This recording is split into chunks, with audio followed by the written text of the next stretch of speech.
আসসালামু আলাইকুম সবাইকে আগাম ঈদের শুভেচ্ছা জানিয়ে আজকের এই ভিডিওটি শুরু করছি। তো আশা করছি যে যেখান থেকে আমার আজকের এই ভিডিওটা দেখছেন বা দেখবেন সবাই অনেক বেশি ভালো আছেন, সুস্থ আছেন। তো সকলের সুস্থতা কামনা করি, আল্লাহ যেন সবাইকে সুস্থ রাখে, ভালো রাখে। তো আজকে তৈরি করে দেখাবো একদম রেডিমেড কিনে আনা রেসপন্স মিষ্টি দিয়ে কিভাবে আমি পুডিং তৈরি করি। এই মিষ্টিটা এভাবেও খাওয়া যায়, তবে আমি এভাবে আর খাচ্ছি না, যেহেতু রমজান মাস, ইফতারের সময় ঠান্ডা ঠান্ডা যে কোনো ডেজার্ট খেতে কিন্তু ভীষণ টেস্টি হয়।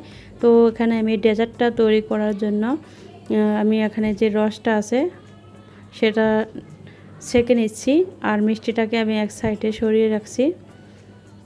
তো এখানে রস বা শিরাটা কিন্তু কম মনে হয়েছে, তাই আমি এখানে কফি মগের 2 মগ পানি দিয়ে দিচ্ছি, আর দিয়ে দিচ্ছি স্বাদ অনুযায়ী চিনি। যেহেতু পানিটা দিয়েছি এই জন্য চিনিটা একটু দিয়ে দিচ্ছি। আপনারা যেরকম মিষ্টি পছন্দ করেন জাস্ট ওরকম দিয়ে দিবেন।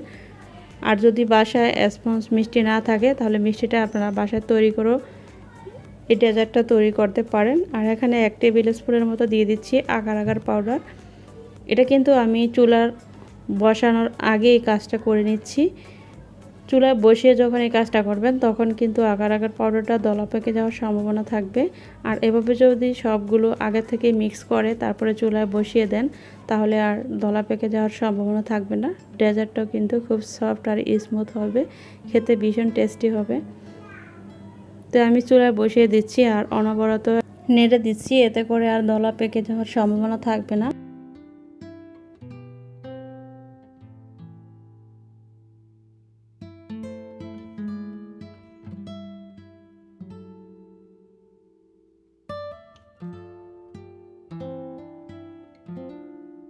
এটা আমি মিডিয়াম আঁচে 5 মিনিটের মতো জাল করে নিচ্ছি। বেশি জাল করার কোনো প্রয়োজন নেই, যেহেতু আগার আগার পাউডার দেওয়া আছে। এমনি যখন ঠান্ডা হয়ে যাবে তখন এটা এমনি জমাট বেঁধে যাবে। তো চুলাটা অফ করে দিয়েছি। আর এটা সেট হওয়ার জন্য আমি একটা কেকের মল্ড নিয়েছি। আপনারা চাইলে যে কোনো ধরনের ডিজাইনার বাটি দিয়েও করতে পারেন। এটা যে বক্সে রাখেন ওই শেপই ধারণ করবে। তো আমার কাছে সবচেয়ে মনে হয়েছে যে এটার মধ্যে রাখলে এটা দেখতে এসে অনেক সুন্দর লাগবে, এজন্যই আমি রেখেছি। তো এখানে আমি পুরো মিষ্টিগুলো দিয়ে দিচ্ছি, 1 কেজি স্পঞ্জ মিষ্টি। স্পঞ্জ মিষ্টিটা যেহেতু কিনে এনেছি তাই এটা বানানোটা সবচেয়ে সহজ হয়েছে। আর মিষ্টিটা বানাতে গেলে দেখা যায় সময়ের দরকার হয়। তো আপনারা চাইলে যখন এরকম ডেজার্ট খেতে মন চাবে তখন কিন্তু স্পঞ্জ মিষ্টিটা যে কোনো মিষ্টির দোকান থেকে কিনে আপনারা এই ডেজার্টটা খুব ইজিভাবে তৈরি করতে পারেন। এটা আপনারা চাইলে সামনে যেহেতু ঈদ আসতেছে, ঈদেও এটা তৈরি করে মেহমানদের সামনে দিলে কিন্তু দেখতে ভীষণ ভালো লাগবে আমার কাছে মনে হয়। আর এটা খেতেও সত্যি অসাধারণ। আর এই ডেজার্টটা বিশেষ করে ঠান্ডা ঠান্ডা খেতেই বেশি ভালো লাগে।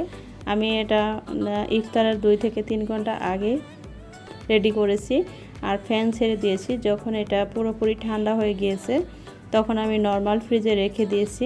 নর্মাল ফ্রিজ থেকে জাস্ট এখন বের করলাম। ইফতারের পরে একটু রেস্ট নিয়ে তারপরে এই ডেজার্টটা সবাই মিলে খেলাম। ইফতারে দেখা যায় অনেক আইটেম থাকে, অনেক রকম ডেজার্ট থাকে, তো আমি ওগুলোই খেয়ে নিয়েছি। আর রেস্টের পর এটা আমি সবাইকে কেটে দিচ্ছি। এটা এত সুন্দর হয়েছে, দেখতে যেরকম সুন্দর হয়েছে এটা খেতেও ভীষণ মজার হয়েছে। আপনারা একবার হলো বাসায় ট্রাই করে দেখবেন। তো আপনারা দেখি বুঝতে পারছেন। আজকের এই রেসিপিটা যদি আপনাদের কাছে কোনো কারণে ভালো লেগে যায় প্লিজ একটা লাইক দিয়ে দিবেন। আর যদি বেশি ভালো লাগে তাহলে ফ্রেন্ডস অ্যান্ড ফ্যামিলির মাঝে আমার আজকের এই রেসিপি ভিডিওটা শেয়ার করে দিতে পারেন। তো আপনাদের একটি লাইক বা একটি শেয়ারের মাধ্যমে একটি চ্যানেল কিন্তু গ্রো করা খুব দ্রুত সম্ভব। তো আমি এখন কেটে নিচ্ছি।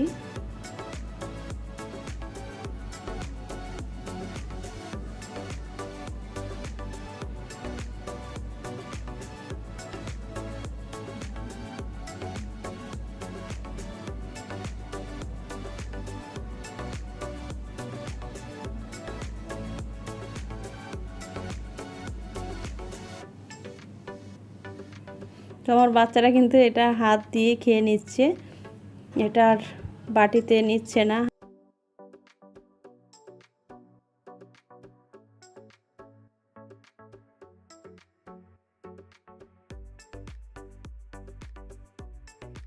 তো যাই হোক, এখন আমি তৈরি করতেছি সেহরির জন্য নর্মাল একদম ইজিভাবে ইলিশ ভুনা করব, তাই ভাবলাম একটু শেয়ার করি। এখানে পরিমাণ মতো তেল, পেঁয়াজ এবং লবণ দিয়ে দিচ্ছি। পেঁয়াজটা যখন একটু নরম হয়ে আসবে তার মধ্যে আমি এখন দিয়ে দিচ্ছি কেটে রাখা কিউব কিউব করে টমেটোগুলো, আর টমেটোর বিচিটা আমি এখানে ফেলে দিচ্ছি। স্বাদ অনুযায়ী হলুদ, মরিচ এবং ভাজা জিরার গুঁড়ো দিয়ে দিচ্ছি।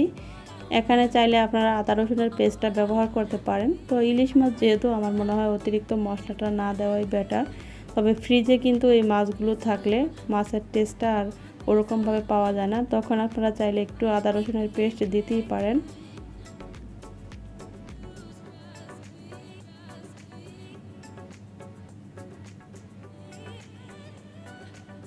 তো এটা আমি হালকা ফ্রাই করে নিচ্ছি। যদি মাছগুলো তাজা থাকতো তাহলে কিন্তু আমি এগুলো ফ্রাই করে রান্না করতাম না, এটা এমনি খেতে ভীষণ টেস্টি হতো।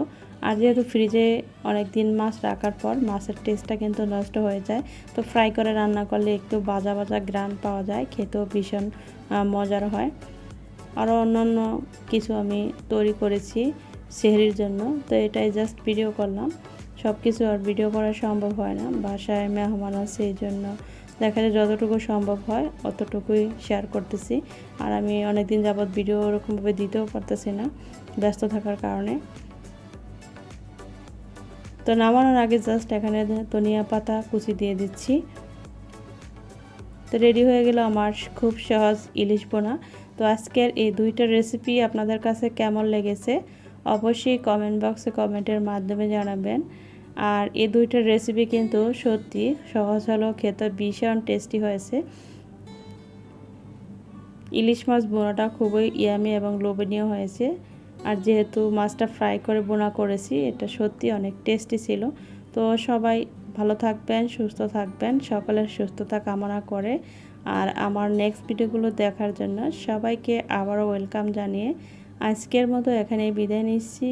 আল্লাহ হাফিজ। আসসালামু আলাইকুম রহমতুল্লাহি ওয়া বারাকাতুহু।